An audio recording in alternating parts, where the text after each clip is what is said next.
Hello, everybody, and welcome. We've got another edition of the wrap up.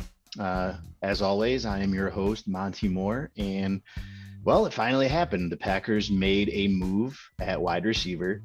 They are signing Sammy Watkins to a 1 year deal up to $4 million. Don't know the exact structure of the contract at the time of me recording this, but yeah, it's up to $4 million on a 1 year contract.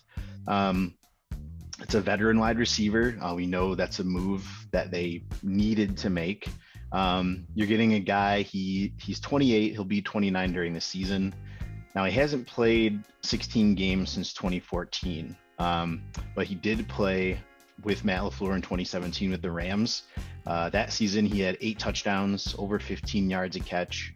And if you guys remember on Tuesday when the Packers coaches had their media availability, wide receiver coach Jason Vrabel actually brought Watkins up a couple times from their days together in Buffalo. So it's somebody that the staff is familiar with. I would classify this, I think it's a necessary move that doesn't necessarily move the needle, because it shouldn't affect what they do in the draft, but they absolutely needed to add a body, preferably a veteran. So that fills that need. They've got a guy that is somewhat familiar with the system. It's a very Packers-like signing. Paul Brettel pointed out earlier on Twitter today. Recently, the Packers do things just like this. They signed Tramon Williams and Devon House. They drafted Jair and Josh Jackson. They signed Preston and Zadarius Smith.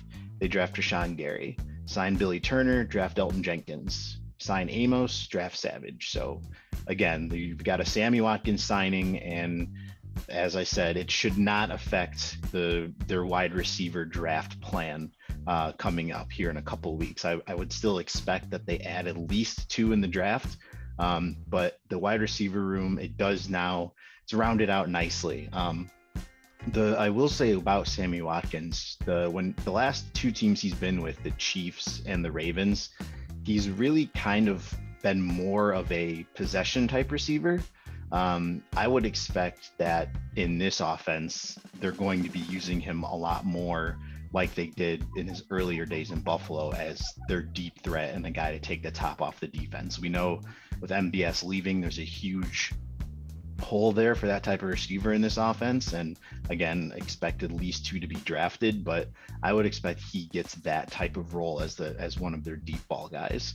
So we've all been clamoring for it. We've all been expecting it, but they did make a signing before the draft, which I do think is nice because that, like I said, it doesn't alter what you do in the draft now that you kind of have a little bit clearer picture of how the room looks. So that's a good move. I like it. There were other vets that are still out there that people have kind of been talking about, maybe the Packers, are they going to do a Julio Jones type of deal? But as somebody that I would have liked Julio, especially the longer he sits out there, but in my estimation, the price tags just couldn't have been comparable. So more details about the deal will come out, but for now, that's where we're at. So thanks guys for checking in, and always go Pack Go.